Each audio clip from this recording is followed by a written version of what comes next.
Hello everyone.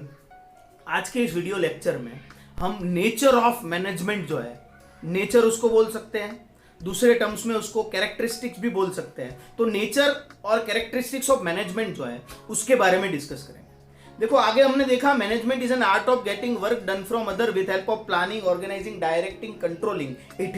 ये जो function है उसके हिसाब से दूसरे के पास से हमें काम लेना है, वो मैनेजमेंट की एक्टिविटी होती है। ठीक है, तो अब कुछ उसके कैरेक्टरिस्टिक्स रहते हैं, नेचर के पॉइंट्स रहते हैं। अगर वो हम डिस्कस करेंगे तो हमें ज्यादा मालूम पड़ेगा कि एक्चुअल में मैनेजमेंट जो है डिटेल टर्म में हम कैसे डिस्क्राइब उसको कर सकते हैं। सबसे पहला नेचर और कैरेक्टरिस्टिक्स का जो पॉइंट है वो है यूनिवर्सल प्रोसेस। देखो, management is universal process. Universal means सर्वव्यापी, जिसको हम बोलते हैं सब जगह पे जो रहता है उसको यूनिवर्सल बोलते हैं। Management is not only limited to business.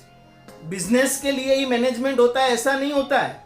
Management when two or more person come together to perform a particular activity at that particular point of time you require management। वो कोई भी एक्टिविटी हो जहां दो से ज्यादा इंसान एक साथ मिलकर एक्टिविटी करते हैं, वहां पे मैनेजमेंट चाहिए।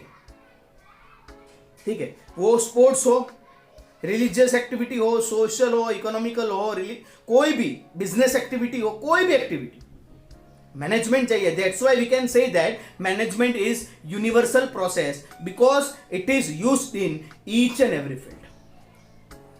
कोई भी फील्ड हो, एजुकेशन हो, स्पोर्ट्स हो, सब में मैनेजमेंट चाहिए। तो पहला पॉइंट रहा यूनिवर्सल प्रोसेस। दूसरा गोल ओरिएंटेड एक्टिविटी। आगे भी हमने मैनेजमेंट करते क्यों है, हम कोई हमारा प्री डिटरमाइंड गोल है, ऑब्जेक्टिव है, उसको फुलफिल करने के लिए मैनेजमेंट होता है। Planning, organising, directing it is. तो इस हिसाब से हम बोल सकते हैं कि management is goal oriented activity. कोई एक गोल है, उसको कंप्लीट करने के लिए हमें मैनेजमेंट की एक्टिविटी जो है उसको परफॉर्म करना है। That's why we can say that management is goal oriented activity. ठीक है, तीसरा है ग्रुप एक्टिविटी। पहले ही बोला when two or more person come together, दो और ज्यादा लोग एक साथ काम करेंगे उसको ग्रुप बोले। कलेक्टिवली एक साथ आके काम करेंगे तभी मैनेजमेंट की रिक्वायरमेंट रहती है। अकेला बंदा कोई काम करेगा तो वहां मैनेजमेंट की कोई जरूरत रहती नहीं है। That's why we can say that management is group activity because when two or more person involve then there is a form of group. Group एक फॉर्म होता है जहां पे ग्रुप के लोगों के पास से काम लेना होता है, एक पर्टिकुलर लीडर को, मैनेजर को। That's why we can say that management is group activity. उसको ग्रुप एक्टिविटी भी बोल सकते हैं। उसके आगे continuous process. Once management start, once a particular activity start, तब से मैनेजमेंट स्टार्ट होता है up to end of the activity, up to end of the business. से कोई बिजनेस स्टार्ट हुआ तब से लेके बिजनेस एंड होता है, तब तक मैनेजमेंट कंटिन्यूअस बेसिस पे चालू रहता है। कोई एक गोल, कोई एक ऑब्जेक्टिव पूरा हो गया, मैनेजमेंट पूरा, ऐसा नहीं है। दूसरे गोल, दूसरे ऑब्जेक्टिव, दूसरे टारगेट के लिए फिर से मैनेजमेंट करना है। Up to end of the activity management की जो प्रोसेस है वो कंटिन्यूअस बेसिस पे चालू रहेगी। एक ऑब्जेक्टिव पूरा होगा तो दूसरा ऑब्जेक्टिव, एक गोल पूरा होगा तो दूसरा, एक टारगेट पूरा होगा तो तीसरा। इस तरह से कंटिन्यूअस बेसिस पे मैनेजमेंट की एक्टिविटी जो है वो हो सकती है। तो ये एस्पेक्ट्स भी हमें कंसीडर करनी है। आगे का है ह्यूमन प्रोसेस। जो मैनेजमेंट की एक्टिविटी उसमें human centre point. Management is done by human, is done from woman, done with help of woman and done for woman। woman जो है यहाँ पे सेंटर पॉइंट, क्योंकि दिस इज अ प्रोसेस और this is an art of getting work done from other. जो human being है उसके पास से काम लेने की बात मैनेजमेंट में होती है।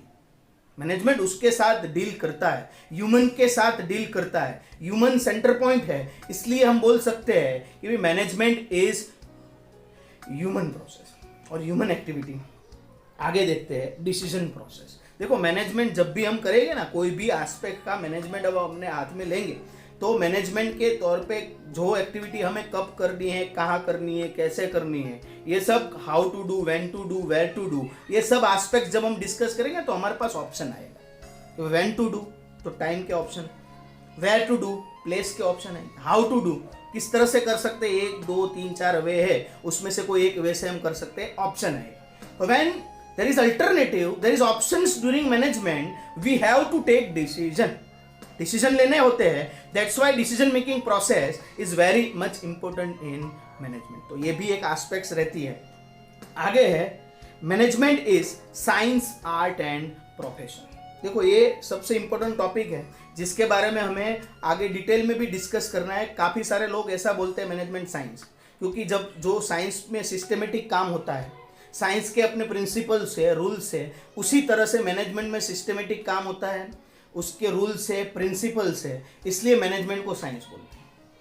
दूसरा आर्ट, जो हमने बताया कि art means get, management is an art of getting things done from other. Art word यहाँ पे सेंटर पॉइंट में यूज हुआ, तो कोई लोग ऐसा भी बोलते हैं मैनेजमेंट एक आर्ट, पेंटिंग, ड्राइंग जितना आर्ट होता है जो पर्सन टू पर्सन वेराइज होता है, जिसमें स्पेशलाइज स्किल, नॉलेज, क्रिएटिविटी जो है चाहिए, ऐसे ही मैनेजमेंट करने के लिए भी कोई एक पर्टिकुलर पर्सन को क्रिएटिविटी चाहिए।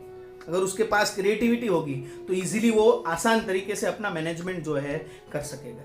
तो कोई आर्ट भी, कोई प्रोफेशन भी बोलते हैं। आजकल हमने पता है सीए है, सीएस है, डॉक्टर, चार्टर्ड जो भी होगा, ये सब प्रोफेशनल पर्सन कोई क्वालिफिकेशन के बेस पे लोगों को सर्विस देते, उसके पास से फीस। ऐसे आजकल के ज़माने में मैनेजमेंट प्रोफेशनल्स भी हैं जो एमबीए की डिग्री लेते हैं, बीबीए, एमबीए, उसके बाद लोगों को सर्विस प्रोवाइड करती है मैनेजमेंट की, और लोगों के पास से फीस चार्ज। जो प्रोफेशनल लोग करते हैं वैसे ही मैनेजमेंट के पर्सन करते हैं, इसलिए काफ़ी लोग ऐसा भी बोलते हैं कि मैनेजमेंट एक प्रोफेशन है। ठीक है, तो इस तरह से management science, art and profession, तो ये सब पॉइंट्स कैरेक्टरिस्टिक्स है मैनेजमेंट के, जो मैनेजमेंट के कंसेप्ट को और भी समझने में हमारी हेल्प करेगा। Thank you very much.